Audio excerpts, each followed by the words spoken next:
Finalmente, y después de la salida de todas esas alternativas en gráficas que no solo vimos de parte de Nvidia, sino también de AMD, se dio el inicio ante las últimas entregas que se han tomado a partir de las RX 7800 XT y 7700 XT, dos de las líneas más importantes dentro de esta compañía y que llegarían a retomar la base y el mercado de sus anteriores entregas, y con ello pondrían en duda muchas de las decisiones ante productos de su misma compañía, así como de parte de una Nvidia que ya se había asentado por completo desde su última generación, y las cuales serían rivalizadas en muchos casos ante mejoras sobre la VRAM o costos más competitivos, y todo esto a su vez nos abrió el camino hacia nuevas posibilidades de ensambles con los cuales poder combinar esta nueva línea de gráficas. Y ante ello es donde precisamente surgiría el complemento de un Intel 13600K como una perfecta combinación ante esa RX 7800 XT, como para llegar a sacar el mayor provecho hacia ambos productos. Y precisamente desde esto y a partir de este video te estaré mostrando cuáles serían los mejores ensambles que vas a poder realizar desde la combinación de ambos productos, y a partir de lo que serían tres categorías distintas con las cuales vas a poder obtener una construcción desde el precio más reducido que podrías conseguir sin crear limitaciones absurdas que afecten a futuro. Una segunda categoría que te mostraría los mejores componentes para un ensamble calidad-precio desde la que difícilmente vas a requerir de alguna mejora. Y finalmente una última categoría con la cual daremos paso hacia una construcción con el máximo aprovechamiento de esta GPU y CPU dentro de un ensamble, y a partir de la suma de añadidos específicos y las piezas de mayor gama para una construcción. Pero antes de todo, recuerda pasarte por el enlace en la descripción, donde estarás encontrando los mejores precios para cada uno de los componentes y ensambles enseñados en este video, a partir de Amazon y de una forma segura. Pásate. Aspectos a considerar. Antes de comenzar con cada uno de esos ensambles, a partir de sus componentes, te voy a dar algunas recomendaciones, sobre todo para que las tengas en cuenta si decides escoger componentes no mencionados durante este video, o si es que decides variar entre los mismos, ya sea desde aspectos como la compatibilidad, sobre todo ante procesador, donde tendrás que tener en cuenta que esta presente generación sería compatible con las series 600 y 700 en chipset, pero dentro de esa serie 600 con H610, P660, H670 y Z690 tendrías que actualizar la BIOS para hacer uso de esta nueva generación de procesadores, para lo cual lo más conveniente es buscar placas con utilidades Flash BIOS para realizar estas actualizaciones sin contar con un procesador de la 12ª generación. Tienes un video en el canal detallando la utilización de esa utilidad si es que tienes alguna duda sobre lo mismo. La ventaja de dar el paso hacia esos chipsets de la serie 700 sería precisamente el que no tendremos que actualizar la BIOS, puesto que ya vienen con las mismas actualizadas de fábrica, además de que en adición también añaden aumentos de esas frecuencias para DDR5. Y justo en relación a esto, precisamente ten en cuenta que se nos van a ofrecer soporte para DDR5 o DDR4 a través de modelos distintos, dependiendo de si queremos dar dicho salto, lo cual realmente te lo dejo ante tu decisión y dependiendo tanto de tu presupuesto como los recursos que tengas. Siguiendo en relación a su CPU, la misma no nos va a proporcionar disipación, por lo que tendremos que añadir esa a nuestro presupuesto, y en este caso, siendo de lo más conveniente el pasar hacia esas refrigeraciones líquidas. Por parte de su gráfica en relación a la fuente de alimentación, lo recomendado oficialmente por AMD partiría en los 700 watts, que ante un consumo de 263 watts de la GPU más otros 181 watts de procesador, pues evidentemente a esas fuentes de 700 watts se le ajustarían bien, aunque a su vez lo recomendable sería inclinarnos por marcas reconocidas y con certificaciones. Más allá de ello y por lo menos en compatibilidad tampoco hay mucho que vamos a tener en cuenta, probablemente el formato de la placa y hasta propio tamaño de los ventiladores y radiadores sea lo único adicional a tener presente. De igual manera en el canal encontrarás videos más detallados sobre compatibilidad, además de que en los comentarios también te estaré respondiendo algunas de tus preguntas. Finalmente, como mención, esos precios mostrados entre esos componentes pueden llegar a variar dependiendo de cuando mires este video, y por lo cual te recomiendo guardar el enlace en la descripción, iré evaluando los costos entre esos componentes para obtener la mejor oferta disponible. Ensamble económico. Aunque no propiamente estamos hablando de una construcción que parta sobre los costos más reducidos dentro del mercado, lo cierto es que sí sería factible plantear disminuciones a partir de la misma, y es de la elección de los distintos componentes. Eso sí, detrás de cada aspecto con el cual se reducen los costos, vienen también más limitaciones, por lo que tendremos que evaluar, antes de todo, qué tanto podrían afectar las mismas ante el ensamble que tengas en mente. Con todo esto, comenzaríamos a enfocarnos en uno de los componentes principales, que es la placa base. Desde aquí te recomendaría un modelo como sería la B760M DS3H en GB. No es necesariamente un modelo único en este mercado, ya que competiría con otras alternativas como B760M-A de Asus y MSI, con las cuales de hecho se ve que las características incorporadas no presentan muchas diferencias significativas entre sí. Tendremos URM sencillos con un total de 7 fases de alimentación, que aunque son pocos y los MOSFET de esas placas son de gama baja, lo cierto es que son completamente apropiados para darle soporte a una CPU como estas.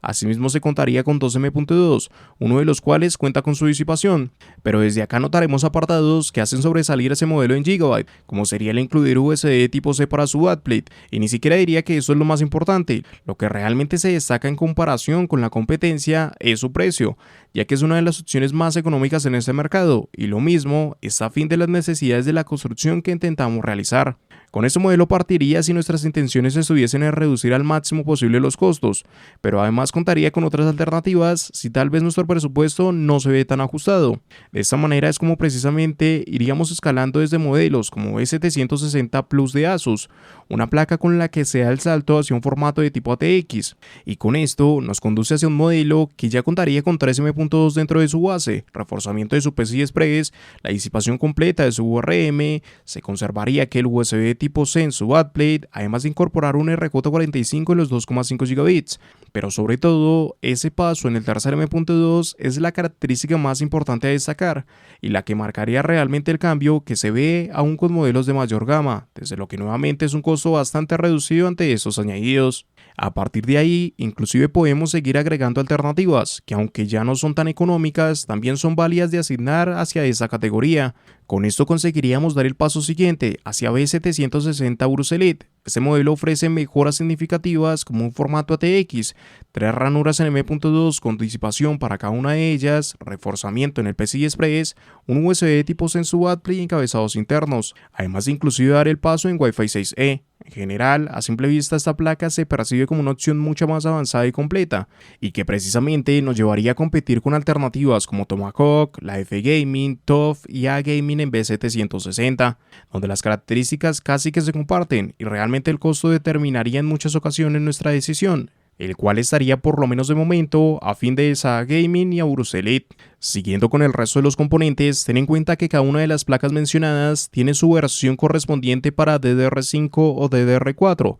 dependiendo de tus necesidades y preferencias, y de igual manera veremos recomendaciones ante módulos en cada situación. De esta manera, para DDR5, si buscas una opción económica, te sugeriría el modelo de FuryBS de Keystone, que además cuenta con una variante RGB que no aumenta significativamente los costos y sí que ofrece esa mejora visual. Asimismo tendríamos otras alternativas como las Vulcan Z NT Group que también igualarían los costos de estas opciones. En cualquier caso te recomendaría comenzar en los 16 GB en total utilizando dos módulos, manteniendo una frecuencia en este caso de 5200 MT para poder obtener el mejor rendimiento en relación al costo. En cuanto a DDR4 encontrarás opciones más económicas y entre ellas destacaría la Vulcan Z y Corsair Vegans, donde nuevamente te sugeriría optar por esos 16 GB en total, pero en este caso con unas frecuencias de 3200 MT, que sería lo más adecuado para tener un buen rendimiento sin aumentar significativamente los costos. Continuando con la planificación, es fundamental considerar el almacenamiento y aprovechar al máximo esas unidades en M.2, ya que gran parte de las mejoras entre estas placas base se haría ante el aumento de esas conexiones. En este contexto, te sugeriría dos alternativas. Por un lado, si buscas una alternativa y rendimiento bueno para PCI Express 4.0, los SN770 de Western Digital serían una elección sobresaliente, ya que es una unidad que ofrece un rendimiento sólido y aprovecha las ventajas de PCI Express 4.0, lo que puede traducirse en una mejora notable en la velocidad de lectura y escritura. Por otro lado, tienes opciones como los 980 para PCI Express 3.0,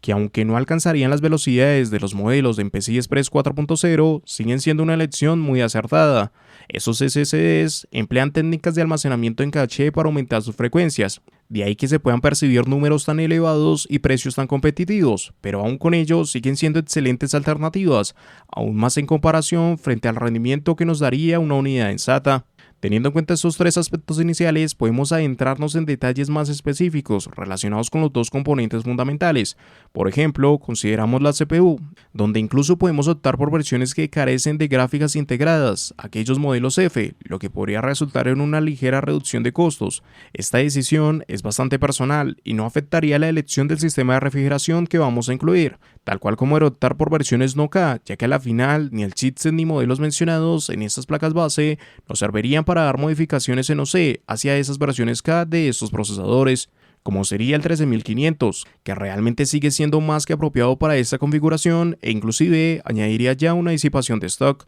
El hecho es que desde esta decisión podrías ir rascando poco a poco los costos y ajustando los mismos según tus necesidades, pero donde sí se unificarían esas decisiones sería ante las recomendaciones para la refrigeración, donde en principio partiremos desde alternativas por aire, ya que siguen siendo apropiadas para esa CPU y a su vez sería lo más económico que podemos conseguir. Con esto tenemos tres alternativas, entre las cuales me inclinaría. La primera sería la Deadcool AK500, la segunda sería la Noctua NHU12S en esa variante Redux, a través de los cuales veremos que ambos modelos ofrecen un rendimiento similar y que sería difícil de superar en cuanto a su relación costo-rendimiento en el mercado. Pero asimismo tendríamos una tercera alternativa que no he mencionado, y esta sería uno de los modelos más económicos, desde la Thermalright Peerless Assassin, una opción que prácticamente no tiene competencia por costo y que consigue inclusive mejor rendimiento que esos dos modelos anteriormente mencionados, desde una compañía excelente dentro de este mercado, pero tal vez no tan reconocida como las anteriores.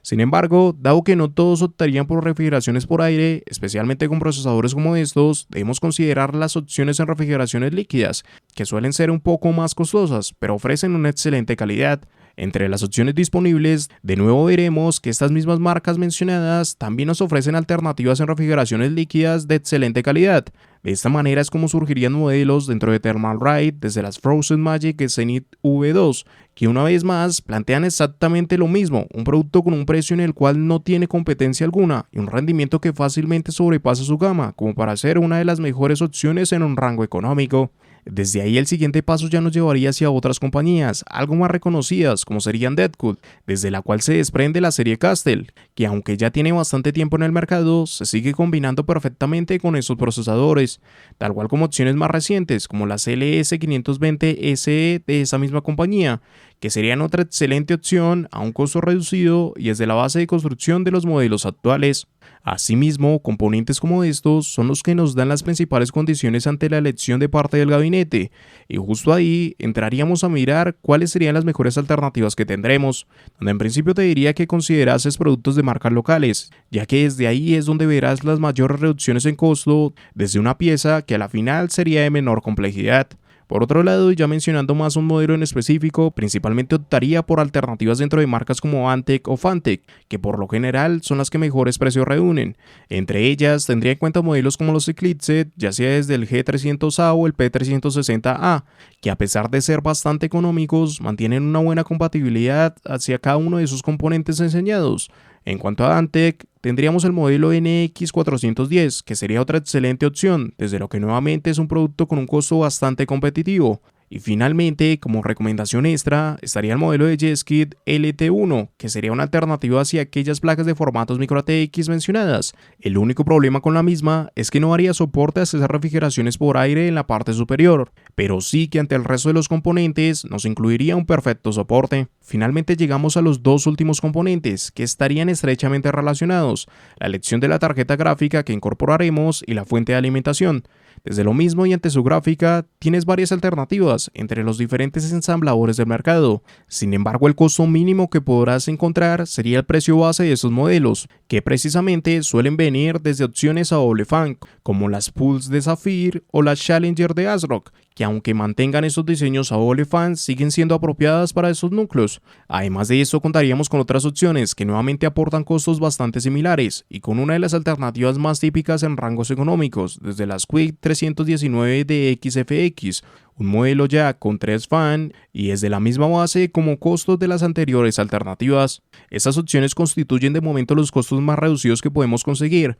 pero realmente este tipo de piezas llegan a depender bastante de la oferta que surja, por lo cual te recomiendo guardar esos enlaces en la descripción. Iré volando las distintas gráficas mostradas en esta ocasión para que puedas obtener el mejor costo para esta GPU. Ya en cuanto a la fuente de alimentación, evidentemente nos tendremos que apegar hacia la recomendación de parte de la compañía en aquellos 700 watts y en específico nos moveríamos hacia los 750 watts, teniendo en cuenta que es el estándar manejado por esas fuentes y nos amplificaría aún más el margen hacia los mismos. Con esto tendríamos alternativas a incluir de gama como costos similares entre compañías como Thermaltake desde las GF1 o a través de las MSI con las A750GF, que aunque propiamente no se puede mencionar como las opciones más económicas, sí que son excelentes alternativas desde un componente donde no trataría de escatimar en costos. Con eso concretamos esta construcción, que nos llevaría hacia un costo alrededor de $1,400 a $1,600, dependiendo de las variaciones que demos dentro de los componentes mencionados, desde lo que por lo menos es un excelente costo, teniendo en cuenta el rendimiento final que estaremos obteniendo,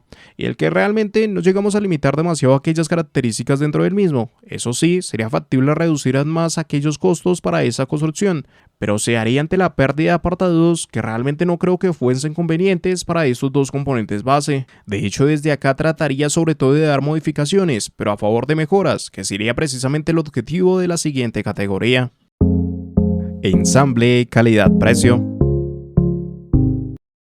Considerando la gama de ambos componentes y el presupuesto normal para un ensamble con los mismos, te diría que probablemente esta sea la categoría más adecuada para llegar a plantear una construcción, ya que precisamente vamos a obtener desde la misma el mejor balance posible desde los costos y características, como para no llegar a echar en falta ningún apartado disponible dentro de una gama alta. Desde ese sentido partiríamos las recomendaciones ante la placa base. Con eso, por ejemplo, podemos adentrarnos hacia otra gama de placas y chipset, como serían aquellos modelos dentro de Z790, donde me centraría hacia 3 modelos: Z790 Gaming Edge, Z790 TUF y Z790A Pro, placas que comparten bastante entre sí, pero que sobre todo nos conducen hacia mejoras sobre disponer de 4 conexiones M.2 desde el menor costo. Desde ahí se verían diferencias entre ellas que definirían la elección ante mínimos apartados de cambio, como por ejemplo estas mejoras que nos establecería Z790 Pro MSI en cuanto a su URM, ya que aunque su cantidad de fases no aumenta con respecto a las otras dos opciones, sí que da mejoras sobre sus MOSFET, lo cual no propiamente quiere decir que el resto de alternativas sean malas. En cualquiera de estas tendremos la posibilidad de dar soporte a este procesador sin problema alguno, e inclusive plantear modificaciones hacia OC con los mismos. Asimismo, tendríamos que esta Pro destacaría la mejor representación hacia su codec de audio desde la LC4080, pero no es la única en destacar algo. Eminex, por ejemplo, es la única de estas que nos aporta la disipación completa para cada M.2, como la que mayor cantidad de conexiones nos incluiría para USB dentro de su backplate, aunque al mismo paso, TUF sería el único modelo en incluir una doble conexión para USB tipo C dentro de su backplate. Y así habrían pequeños cambios entre ellas, que diría que a gran escala probablemente resalten sobre todo a esa A Pro, y ahí estaría precisamente mi recomendación principal. Y al igual que la anterior categoría, cada uno de esos modelos mantendrían sus variantes hacia DDR5 o DDR4. Sea cual sea tu decisión, me inclinaría hacia una versión unificada, que en este caso sería la Delta RGB, la cual la encontraremos disponible tanto para DDR4 como DDR5, y en ambas situaciones consideraría que el salto a los 32 GB sería adecuado para esta categoría. No obstante, es completamente factible quedarse en los 16 GB en total. Eso sí, trataría de dar cambios en las frecuencias. Para DDR4 me inclinaría en los 3600 megatransfer, mientras que para DDR5 las opciones más óptimas en términos de relación calidad-precio estarían en el rango de 5600 a 6000 megatransfer. Desde ahí inclusive podríamos escalar aún más, pero diría que esta sería la base más acertada en un intermedio. Además de esto, te recomendaría también para DDR5 módulos de G-Skill, como serían los Z5 Neon, que llegan casi desde los mismos costos y con una excelente referencia. Y a partir de acá, e independiente de la elección por esos módulos, no se alteraría para nada el resto de decisiones ante los componentes faltantes, Esto nos llevaría, por ejemplo, a considerar su almacenamiento, que aprovecharía al máximo PCI Express 4.0 a través de unidades como los Samsung 980 Pro, a través de los cuales en raras ocasiones necesitarías de mejora por encima de esas unidades en términos de rendimiento, y que de hecho se acompañarían con una segunda alternativa que inclusive mejoraría levemente su base a través de los CCN 850X de Western Digital. Cualquiera de las dos sería una decisión bastante acertada y difícilmente mejorable dentro de PCI Express 4.0. Dando paso puntualmente a la CPU, nuevamente se abre la posibilidad de optar por las versiones F sin gráficos integrados de este procesador, lo cual sigue siendo una decisión personal y bastante acorde aún para esta categoría. Donde tendremos un cambio más importante es en cuanto a las soluciones en refrigeraciones que vamos a utilizar. El enfoque principal en este caso nos llevaría a considerar alternativas en refrigeraciones líquidas, lo que nos permitiría a su vez obtener un mejor rendimiento. Una excelente elección en este sentido sería la Sartec Liquid Freezer 2 de 240 mm,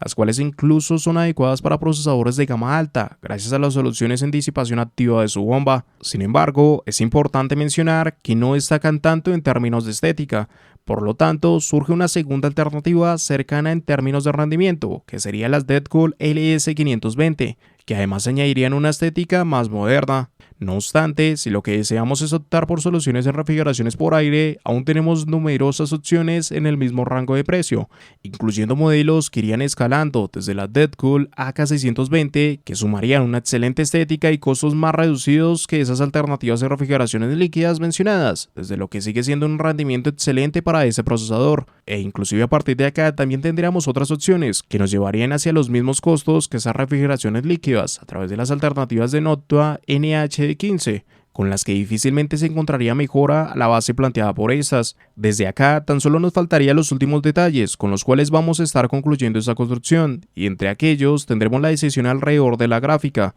De esta manera es como surgirían dos modelos dentro de Sapphire, como serían las Nitro o alternativas con un enfoque distinto como las Pure. Pero si tuviese que elegir alguna en específico, por lo menos a gusto personal, serían las Red Devil de Power Color. Ya en cuanto a la fuente con la cual acompañaremos esta gráfica y componentes, lo cierto es que me sigue pareciendo bastante adecuado mantenernos en esos 750 watts establecidos en la anterior categoría. Siguen estando dentro de un buen margen para que no tengamos ningún problema al respecto, y a su vez se establecería desde las mismas dos alternativas, A750 GF dentro de MSI y GF1 para Thermaltake, y de igual manera, si te crea alguna inseguridad este wattaje, pues subiría desde las mismas referencias hacia los 850 watts, asegurándonos inclusive de poder tomar cambios de esos componentes hacia futuro. Así que tan solo nos faltaría mencionar el gabinete, donde podemos ver una gran cantidad de alternativas, pero sería evidentemente dependiente de la que mejor se ajuste a tus gustos. Eso sí, todas ellas son aptas para albergar las refrigeraciones, gráficas y demás componentes mencionados. De esa manera, en primer lugar, tendremos una opción muy completa en todos aspectos, como lo sería la Corsair 4000D, con un excelente espacio y añadidos para dar soporte a cada uno de sus componentes, desde uno de los productos con mayor reconocimiento en ese mercado, aunque a partir de un diseño bastante plano y casi que genérico, aunque asimismo tendríamos otras alternativas similares en términos de diseños minimalistas, desde lo que serían modelos como las H5 Flow de NZXT, que es la segunda recomendación que tendríamos, especialmente si es que no vamos a optar por refrigeraciones por aire. Por último tenemos la MSI 110R, que tendría un diseño un poco más arriesgado, con un frontal distintivo en comparación con las otras opciones mencionadas, y desde lo que a su vez llegaría a ser un excelente soporte. Cualquiera de esas alternativas es adecuada, pero la elección dependerá en última instancia de tus gustos personales y el cómo se adapten a tu visión estética para la construcción, que inclusive nos podría llevar hacia más referencias como las TI500 de Cooler Master, hasta modelos más definidos como las líneas TOF desde las GT501. De esta manera completaríamos esta construcción, que generalmente oscilaría en los $1,600 a $1,800 en un máximo, y casi que ante las mejores piezas mencionadas, desde un ensamble que rara vez necesitaría de mejoras por encima de los componentes establecidos, y donde precisamente cualquier necesidad de características adicionales específicas nos llevaría ante la próxima categoría. Ensamble para gama alta. Desde esta última opción, estamos buscando obtener el máximo aprovechamiento de sus componentes, sobre todo si es que llega a ser necesario la suma de características específicas, como puede ser URMs más robustos, Thunderbolt, entre otros cambios que estaremos incorporando. pero desde donde te diría en principio que no tomases esta construcción como un ensamble conjunto, puesto que los costos podrían incrementarse mucho más allá de lo que nos aportaría por rendimiento estos componentes, así que trataría de arrastrar sobre todo piezas individuales por gusto o de ser necesarias. De esta manera partiremos mencionando la placa base, donde tendremos dos opciones. La primera sería Z790H, que se destaca por ser una de las primeras en ofrecer una quinta conexión en 9.2, además de un diseño estético mejorado, un URM robusto y mejoras en la conectividad, como una segunda conexión en USB tipo Sensu Backplate. Esta placa se enfoca en brindar un rendimiento sólido sin incluir características específicas para overclock extremo o Thunderbolt, y es la mejor base que podríamos obtener sin añadidos específicos, además de ser el modelo de mayor gama que trataría de añadir teniendo en cuenta esta CPU. Ya si buscamos de mejoras como un URM de gama alta con más fases, mejores MOSFET o Thunderbolt, la placa más recomendable sería Z790 Taichi, que es una de las placas más completas en el mercado y es de un costo que para las características aportadas realmente es muy sobresaliente. De hecho, añade el mejor codec de audio y hasta nos daría el soporte en PCI Express 5.0 para un M.2. No es una placa perfecta, pero sí que difícilmente tendrías que optar por otra alternativa de mayor gama. Ambas placas evidentemente serían compatibles con DDR5 y podrías aprovechar las frecuencias más altas de estos chipsets, optando por módulos en los 7200 MT y capacidades entre los 64 a 32 GB, a través de referencias como las Z5 Neon de G.Skill o las Delta RGB, ambas ya mencionadas en la anterior categoría, pero que siguen siendo más que adecuadas, además de también tener otras referencias más premium y acordes hacia esta categoría como las Dominator de parte de Corsair. En cuanto al almacenamiento, es poco probable que necesites de mejoras por encima de aquellos 980 Pro de Samsung o los SN850X de Western Digital, pero si buscas un rendimiento ligeramente superior, podrías considerar los 990 Pro, manteniendo así los 980 Pro o los SN850X para ese almacenamiento secundario. Pero todo esto por lo menos desde PCI Express 4.0. Si es que te abriste paso hacia PCI Express 5.0, hay pocas referencias en la actualidad, pero entre ellas te recomendaría opciones como las T700 de Crucial, que por lo menos de momento se han convertido en las unidades que mejor rendimiento estarían aportando y de las más accesibles dentro de ese mercado. En el apartado de refrigeración, el paso siguiente sería cambiar hacia soluciones en los 360, 280 o 420 milímetros, que nos aportarían desde mejoras en rendimiento, así como avances ante la sonoridad del sistema. Lo mismo nos llevaría hacia modelos como los Arctic Liquid Freezer 2, desde uno de los mejores rendimientos en el mercado, pero bajo una estética no tan pulida, por lo cual tendríamos otras referencias en el intermedio, como la CLT720 de parte de Deadcool, hasta dar el paso hacia aquellas alternativas con pantallas integradas hacia sus bombas, que partirían desde las Kraken Elite de NZXT hasta modelos más premium, como las Ryujin 3 de Asus o las Core Liquid DS de MSI. Además de esto, también tendríamos las opciones en refrigeraciones por aire, con alternativas como las ya mencionadas Noto NH de 15 o un modelo más reciente a través de las Assassin 4 para Deadcool. La elección de la gráfica dependerá en gran medida del aspecto estético, así que prácticamente me apegaría desde las mismas alternativas mencionadas en la anterior categoría, como serían las Pulse y Nitro de Sapphire, además de las Red Devil para Power Color. En cuanto a la fuente de alimentación, en esta categoría al menos los 850 watts serían el estándar, desde opciones como las A850 GF de MSI o las GF1 dentro de Thermaltake. Respecto al gabinete, la elección dependerá en gran medida de gustos personales, ya que realmente tendríamos múltiples alternativas, entre las cuales podríamos optar, ya sea desde referencias típicas para estas gamas, como serían las Lialni PC011 o las líneas Core P5 o P6, que de hecho también se complementarían con modelos de Asus, como las GT502 TUF, y desde acá inclusive podríamos seguir escalando por diseños más distintivos, como los aportados ante esa Tower 500 en Thermaltake, hasta topes de gama de Asus, como las Hyperion GR701. Y con ello casi que completamos una construcción con la que fácilmente podemos estar pasando los $2.500, un costo que evidentemente no estaría correspondiente por lo menos al rendimiento final que nos estaría aportando estos dos componentes base, y por el cual es que precisamente te dije que tomases más esta categoría como una recomendación individual que tendrás que ir escogiendo según tus necesidades. En conclusión, Definitivamente la combinación de este 13600K con la RX 7800 XT se puede convertir en uno de los ensambles más apropiados dentro de esta nueva generación de componentes, y aún más pensando hacia futuro a través de piezas como estas que tomarían mejoras como el sumarse hacia esos procesadores Build Little y la gestión de rendimiento de los mismos, hasta los extras suministrados sobre esa SRX 7800 XT y la asignación de mayor VRAM desde costos más competitivos. Pero como en cualquier decisión, es esencial tomar decisiones bien informadas sobre todos los componentes que vas a agregar. Reconocer características que realmente vas a utilizar es la clave para tomar decisiones acertadas, y por lo mismo tomaría partida con esa segunda categoría enseñada. Y desde esta, iría seleccionando componentes de las otras dos categorías según tus necesidades. Puedes optar por reducciones de costo eligiendo componentes de la primera categoría, o guardar esos enlaces en la descripción para aprovechar las ofertas con el tiempo, hasta considerar aquellos componentes de la tercera categoría, si es que deseas mejoras de la conectividad, complementos específicos o la mejora estética dentro de tu construcción. Aunque al mismo paso, es importante no excedernos ante la elección de componentes específicos que no vamos a utilizar, ya que podríamos destinar esos recursos hacia actualizaciones futuras, como el avance hacia gráficas o procesadores de una mayor gama que mejoren ese rendimiento final. Así que si quieres la mejor construcción posible, el primer paso siempre estará en definir nuestras necesidades detrás del ensamble que planteamos. Y recuerda pasarte por el enlace de la descripción, donde estarás encontrando los mejores precios para cada uno de los componentes enseñados en este video, a partir de Amazon y de una forma segura. Pásate.